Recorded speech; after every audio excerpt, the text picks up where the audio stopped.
Joining me on the line is the incredibly wrong Brett Cooper. She's the host of the wildly popular comments section and also a fan of both Greta Gerwig and the Barbie film. So Brett, I have to ask you, you're sitting there wearing, for those who can't see, a pink sweatshirt and a hat reading "Make America Hot Again." And I have to ask you, you apparently liked the Barbie movie. I enjoyed it. And so I'm wondering if maybe you saw another movie, but you thought it was the Barbie movie.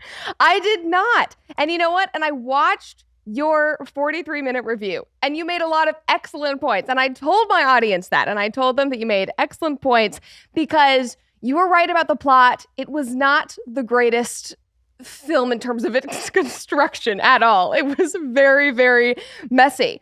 But you can't deny that it was fun. It was colorful. It was a great time. Oh, I can. I know. I shouldn't have said that. I know you can deny it. Do you like musicals, Ben? Do you like musicals? I do love musicals. We've talked about that. In fact, I know musicals. Yes, you and I have talked about this. I love musicals.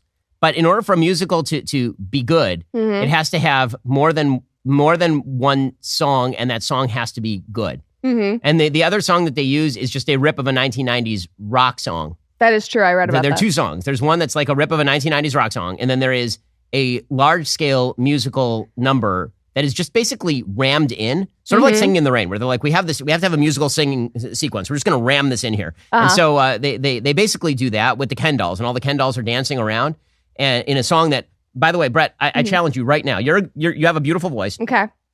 You liked this. Yeah. Sing me the song. The one where sing it to me. Sing me the song.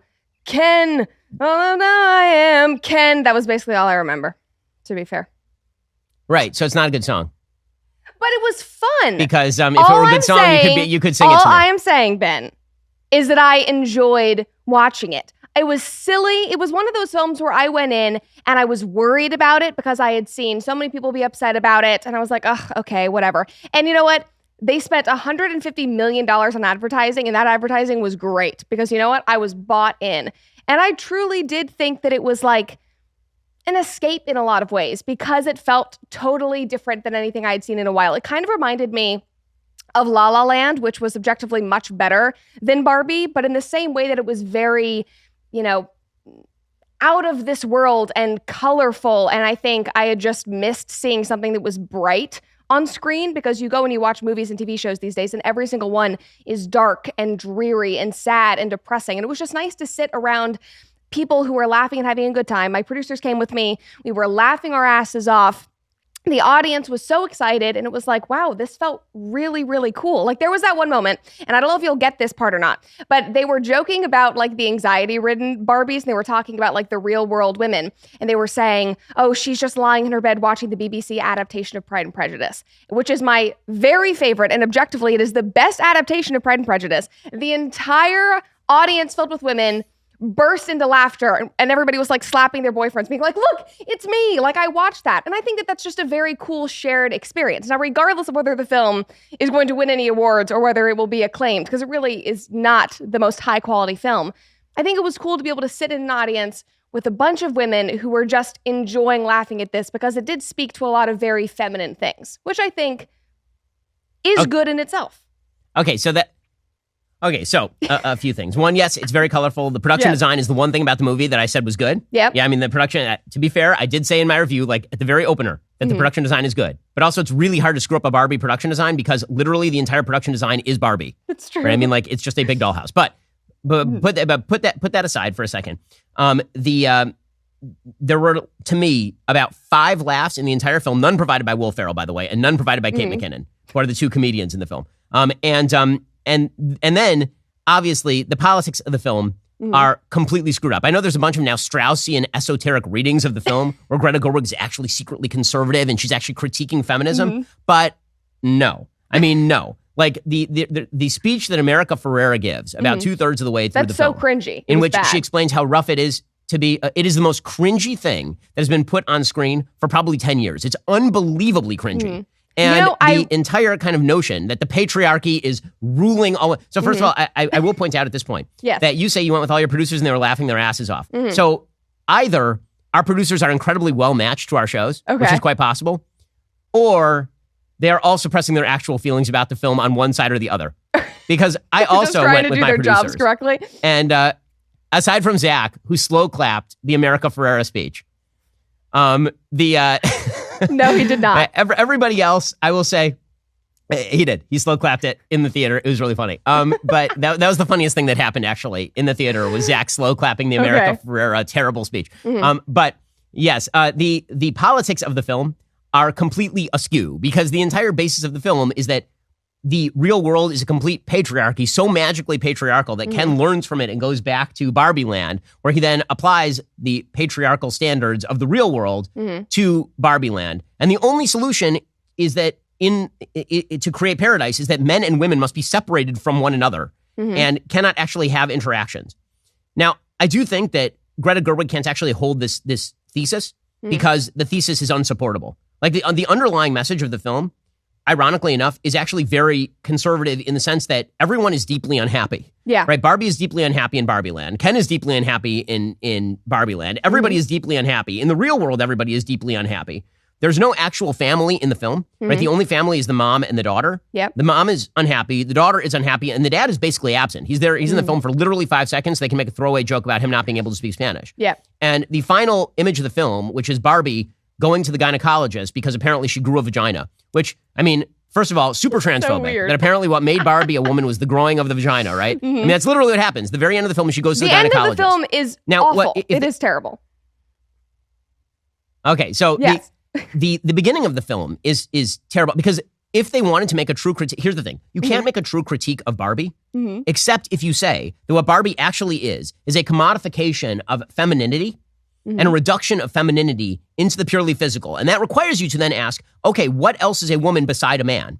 And then the only answer to that would be, like getting married and having kids. And that's the one thing they can't do because at the very opener, they throw that away. Yep, they smash the baby doll. So the real question is, right. So the real question is, what are they saying that women are? Because at the end of the movie, Barbie goes from being, it's Pinocchio. She goes from being plastic Barbie to real woman. But what is real woman? And their answer is a vagina. Well, they don't know. Which, by the way, again, super transphobic. Well, right. I think that they don't know. And I think that was part of the plot that felt not very thought out because it was all up and down. And I absolutely agree with you that everybody was unhappy. And that was one of the more endearing parts of the film for me because, Ken found that, this patriarchy that he brought into Barbie Land or whatever was not actually fulfilling. And that was not actually, fixing anything in his life. Barbie was not happy once she had seen the real world and had, then restored matriarchy in Barbie Land. And even after that had happened, she wasn't happy. And I think the most endearing part for me, even though the ending was way too long and the part with Ruth Handler, who's the creator of Barbie, was very, very weird. That white room was very, very odd. But I did think it was endearing that even after the perfect matriarchy in Barbie Land had been restored, Barbie then chose to go to the real world, which is apparently a patriarchy. And I think to me as a viewer, I looked at that and I went, oh, she's choosing like the human experience. She's choosing to live in a world that maybe is not perfect because our world is not perfect. And I thought that was interesting. I don't know what your take is on that, but I walked away from that even though the ending would drug on for way too long. I left thinking, okay, maybe that was something that was kind of redeeming and that I could, appreciate. Also with the America Ferrera speech. I watched that and it was so cringe and so contrived, which it was. But I don't think that everything that she said was wrong if you looked at it just based on humans in general. And that's obviously not the point that they were trying to make. But as I was sitting there listening to it, I was thinking about both men and women listening to that speech and just talking about, the complexities of being human and how, you can't always get it right. And it's hard to know the right things to do when people have expectations for you. And it just felt like a very human speech. And it sucked that they made it all about women and said, oh, it's so hard to be a woman. These are all the reasons why. It's like, no, those are not the reasons why it's hard to be a woman. Those are just the reasons why it's hard to be a human being. So I think they missed the mark on something that could have actually been, if it had not been a really cringe monologue, it could have been an interesting point for both men and women. So that is where I rest my case on that monologue. The only solution. So here's my big problem. Because everything is refracted through the prism of a secular feminist outlook, everything in the movie is refracted through that prism. The obvious solutions that are available are completely put aside.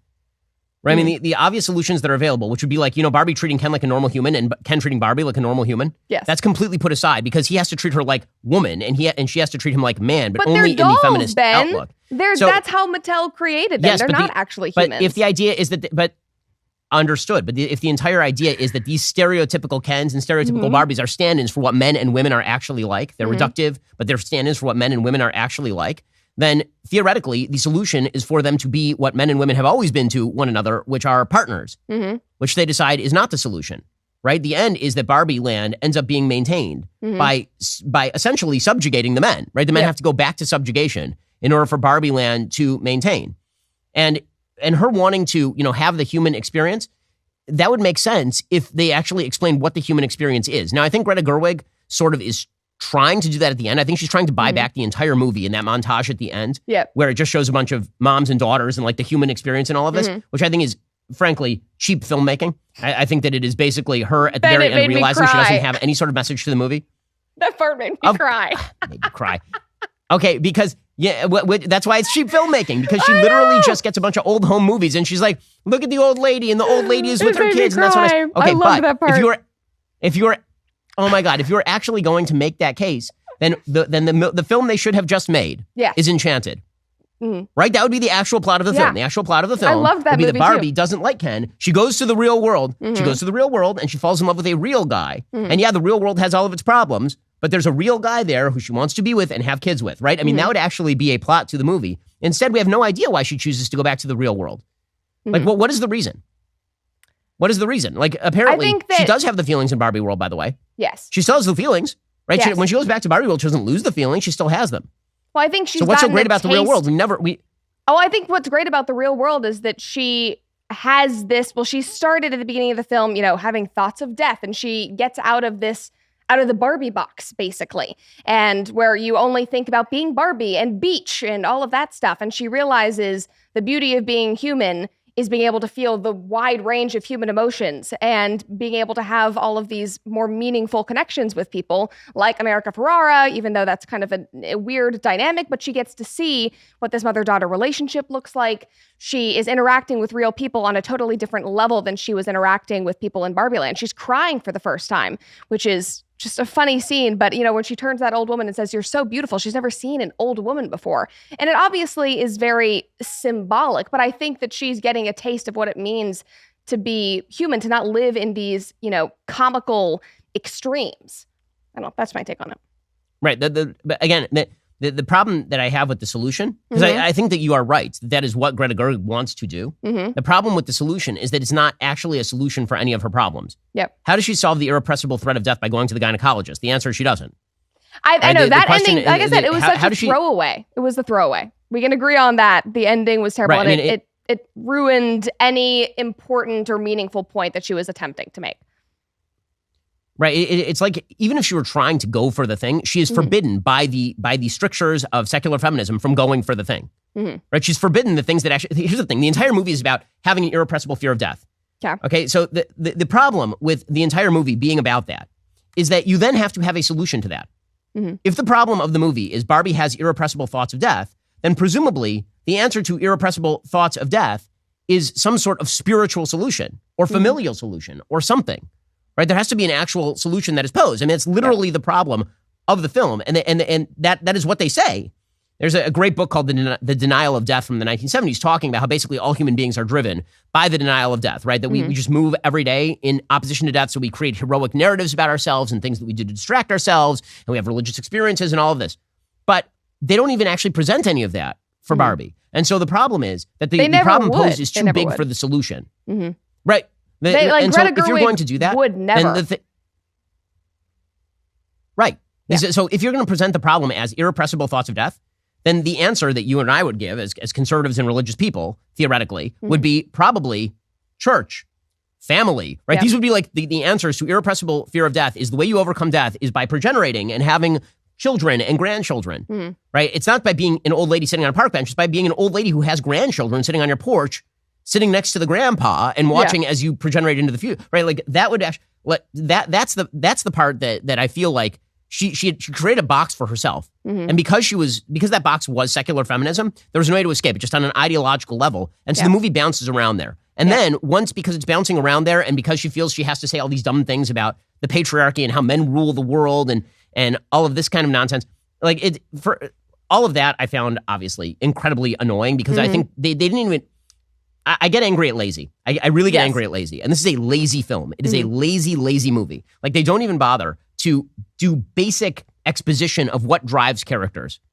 So Barbie is driven by something, but we're not quite sure. She has irrepressible feelings about death. But that's supposed to be cured by her seeing America Ferrera, right? I mean, that's the whole idea at the beginning. She's going to go there. She's going to rectify. She's going to go back to Barbie Land and all the rest. And then she sort of gives up randomly 2/3 of the way through the film. What drives, again, my biggest plot hole is the most obvious plot hole in the entire film, which is Ken takes over. He creates Kendom and for some reason decides to have a popular referendum on whether or not to take over. If it's a fascist patriarchy, why is there a vote? Yes. If you come back in and you seize all power, why are you then providing for a vote with 48 hours notice? That's funny. That is true. Okay. It's idiotic. It makes... Sorry, speaking... The biggest, by the way, my other biggest critique, the Will Ferrell character makes no sense. They just were like, what if we just... Will Ferrell will come and he will do the elf routine. And he'll just do that for like 20 minutes and it'll be totally unfunny. But his motivations make no sense. None of the motivations make any sense. Like, this is the part that drove me crazy. It's not even the politics, because I've seen... Yep. I was going to say, those characters just felt like they were dropped in there and they were attempting to make a couple of jokes. I did like that one speech where it wasn't even a speech, but where they were trying to be as woke as possible, like those, because they were, the men running the female doll company and they were trying to, be up to date on the current thing and the progressive thing. That made me laugh because it's just normal, corporations, like every Pride Month, basically, that's what they do. And so that made me chuckle a bit. But other than that, it felt like he didn't offer anything to the film. He was just there, and it was kind of like a funny montage of him trying to get to Barbie Land. But other than that... The entire, this goes, again, ironically, the thing that upset me about the film was not actually the politics, because I assume every left-wing film is going to be left-wing. The thing that upset me about the film is that it was a waste of my time. Like, do not be so lazy as writers. Like, the plotting made me absolutely insane.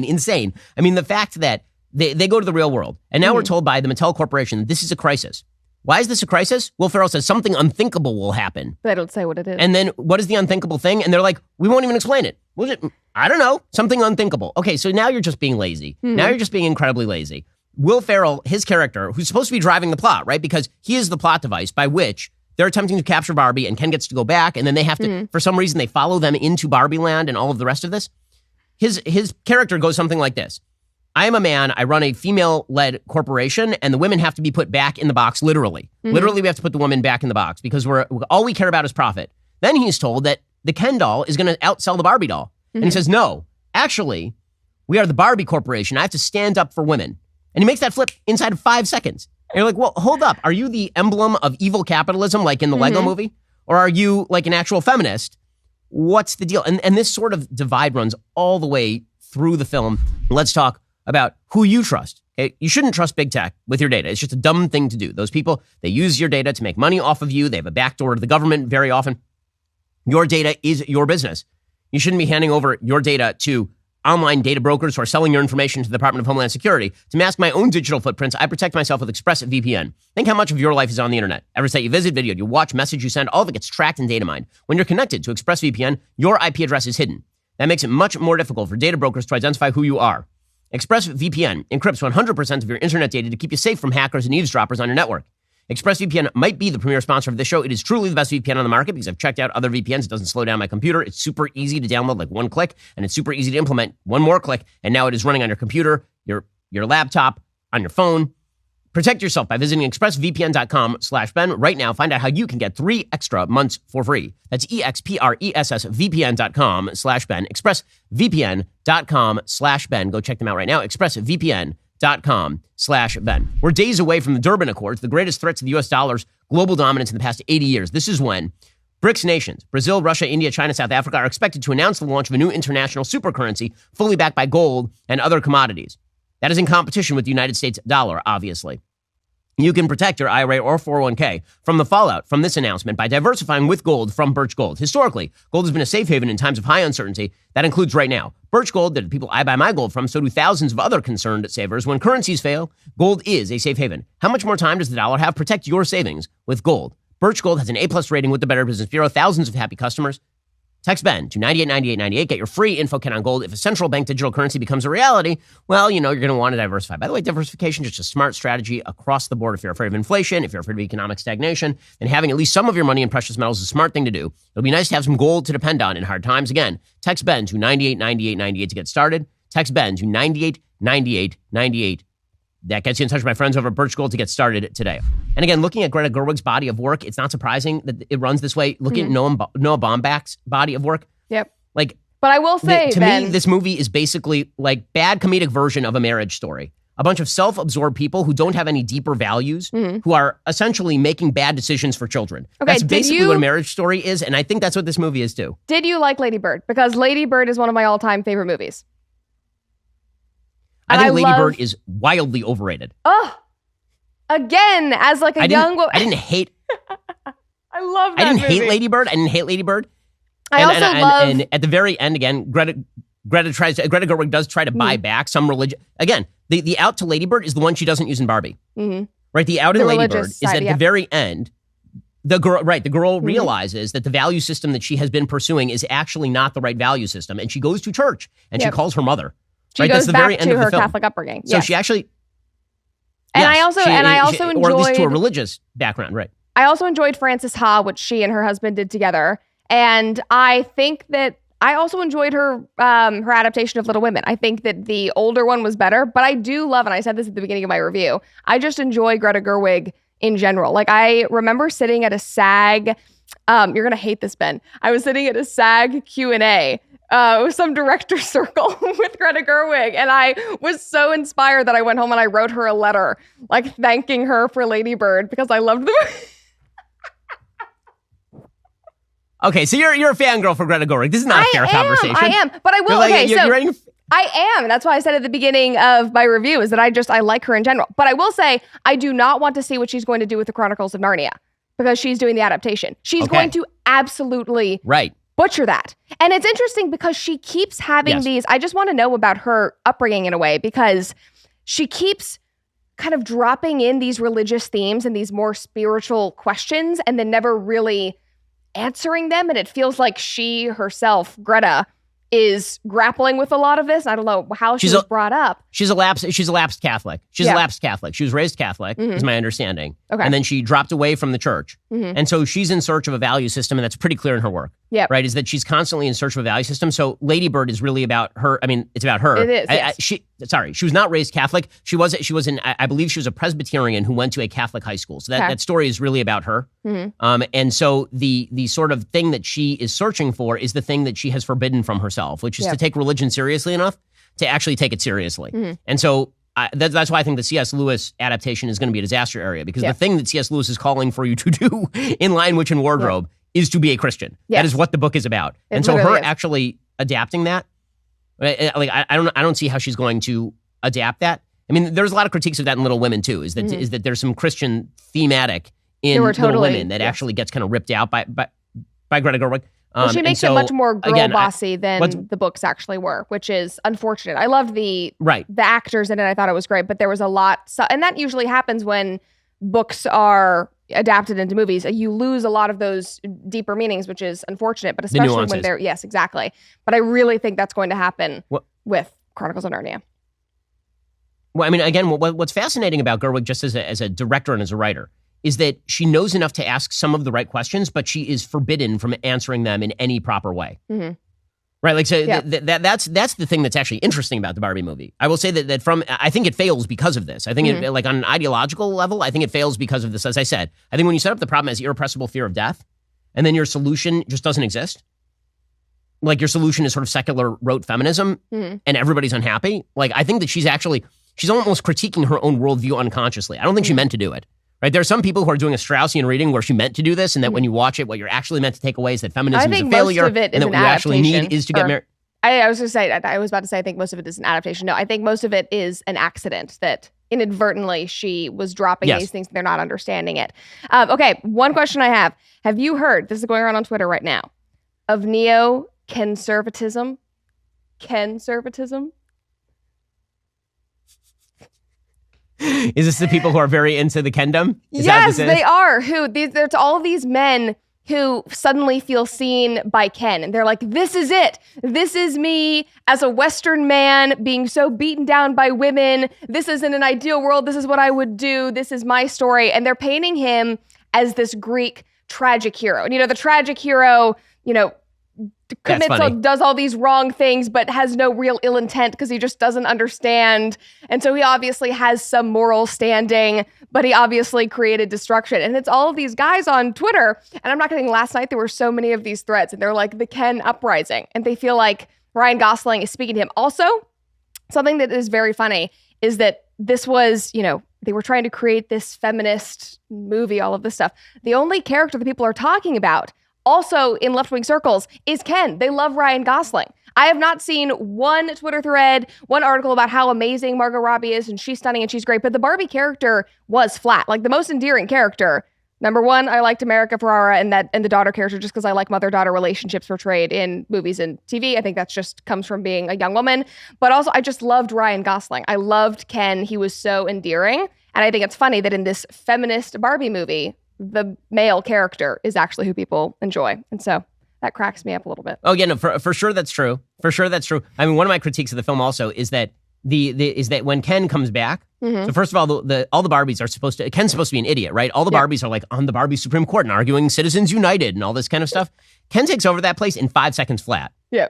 Right? In 5 seconds flat, he walks in and suddenly it's Kendom. This moron took over all of the matriarchy in 1 second. Dude's 1 rule, second Ben. with no actual Dude's rule. compulsion. Right? Apparently, we're amazing at everything. We're so good at it that we can mind warp Greta Gerwig to have the men take over the Barbie land in 1 second flat. And apparently, I will say that, again, I think all of these things are accidents, but they are happy accidents, is that all of the Barbies enjoying the patriarchy is one of the best things about the film. It's very right? All the Barbies for a hot second are like, this is actually kind of nice. Like, we're cheerleaders and like we're bringing men food and we're kind of enjoying ourselves.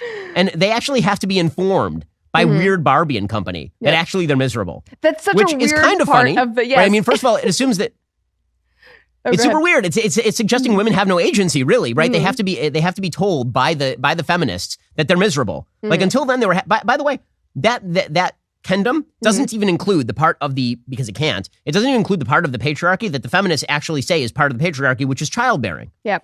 Right? Because the truth is that a thing that women like to do, historically speaking, is have babies and raise them. Yes. I know. I'm married to a doctor wife, and we have 4 of them. Okay, so it's a thing that women are into. And the women are into the patriarchy even without the babies. So again, I think that Gerwig, because I think she is a conflicted person, is operating. I'd be fascinated to find out which parts of the script Noah Baumbach wrote and which parts of the script Greta Gerwig wrote, actually. I think it would be really, really interesting to find, because they co-wrote the script. Yeah. I would bet you, and this is not to stand for Greta Gerwig, because again, I'm not a huge fan, but certainly not to your extent. I would bet money that the worst parts of the script were actually not written by Greta Gerwig. Yeah. I would bet you the worst parts of the script were almost universally written by Noah Baumbach. Interesting. That's a really interesting take, especially just because of her track record of struggling with these questions. And obviously they were in there. The other thing with the Ken and Barbie relationship that you just talked about, where the women had to be informed, that also makes me laugh, because that's basically what happened with feminism in our world. Like, women were very happy, and it took other women to come to them and say, no, you are actually very, very miserable. So once again, I think it's an accident where I was kind of laughing at it because, like, okay, yes, this is exactly what happened. And I chuckle at it because it's so obvious that, even though to me it is obvious that this could be a commentary on our world, I'm sure she was not intending it that way, because she thinks that she's actually saving these women, which of course is what feminists actually think. So I think you can spin it 100 different ways, but there were a lot of, as you say, happy accidents in there that definitely made it more enjoyable, because the movie was chaotic. There were obvious plot holes, but it was silly. It's a mess. But it was silly and it was fun. And my point in doing my review was that I had a lot of women writing to me saying, like, I feel really bad because I enjoyed seeing it. And I was like, you don't have to feel bad about enjoying a fun movie. Like, there obviously have been better movies, and, Oppenheimer is probably much better. I'm seeing that this week. But you don't need to feel bad for enjoying a fun movie and enjoying shirtless Ryan Gosling doing a dance number. Okay, so 2 things. Okay, so I'm not going to talk about that. I know. Two final points I want to get your comment on. Okay. Apparently, I unconsciously even dressed like Ken. So this is a thing. But that was the meme that was going around, is that I was wearing the Ken outfit. It's a black jeans and black shirt, guys. That, like, That's your Halloween Okay, in any costume. You case, already figured it out. Exactly, we're done. So two things that I want to get your take on, because these actually I think are fairly one. They're kind of the same critique. Mm-hmm. Who is this movie aimed at? If it's aimed at young women, again, I think the messaging is wrong, but okay. But one of my problems is that when I went to the theater, there were moms bringing like their 8-year-old girls. Really? This is not an appropriate movie for kids who are under 14, 15 years old minimum. No, it's not. Right? It's just not. I mean, it's got a bunch of jokes and references. Yep. I did not think that it was marketed towards young people, but I am also like children, but I also am not fed that kind of marketing. I don't have kids. I'm not 8 years old. I'm not on that, part of the internet. All of the marketing that I saw, the advertising that I saw, the people who were talking about it were all women ages 21 to 30, I would say. That seemed like the target audience. The reason that I say that is because the previews, the reason I say that is because so let me ask you this. What previews were before the Barbie movie? They did not offer a lot of the plot. It was very, very hidden. It was just colorful, fun, jumping up and down. No, I'm not asking about the previews of Barbie. Right. So I'm not asking about the previews of Barbie. I'm asking when you went to see the Barbie movie, what were the previews that came before? Oh my gosh. The only one I remember is Trolls, because I have a couple friends that love the movie Trolls and Trolls 2. I think that's the only one that I remember. So I'm sure you saw the same trailer reel that I did, because all the trailers were driven at children. All of them. Right? It was Trolls 3. That is such a good point. And it was Teenage Mutant Ninja Turtles. Yeah. Right? So they're clearly, they think that this market is for 25-year-old moms and 6-year-old daughters, or rather 35-year-old moms and 6-year-old daughters. But to play devil's advocate, that is... To play devil's advocate, do you think they ran that trailer reel because they knew that regardless of how they marketed it, regardless of them saying this is PG-13 and them saying, it's because I watched an interview with Greta Gerwig and Margot Robbie, and they were talking about how, they created this for women, and they were asked if kids could go see it, and they're like, I don't really think that they'll understand it. Do you think that they were worried, like that the theaters were worried that moms were going to bring their daughters, and so they went ahead and just made it family friendly? Like, I don't know if I would put that on the production team. I would put that more on audiences wanting to bring their daughters to a Barbie movie. Right, so I'm not sure who makes the call as to which previews go before which movie. I assume the studio has to sign off on which previews go before a movie. Like if you're showing a G-rated movie, you don't want Oppenheimer being your lead-in. So I assume that that somebody is approving that. The point I'm making is that I do think that this was mismarketed in the sense that not in terms of the success. Obviously, it's the greatest marketing campaign I've ever seen by far. It's not close. But in terms of the sort of what was marketed. The preview is Enchanted, and then the delivery is a feminist screed.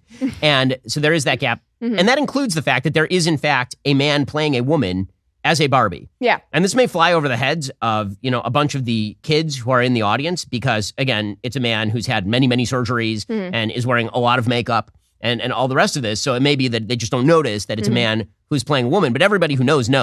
Yep. And in fact, one of the scenes is Ryan Gosling hitting on the man playing the woman. I appreciated that was not a huge topic of conversation, though. And that is such a low bar, and my standards are literally in the ground about that. But I went in...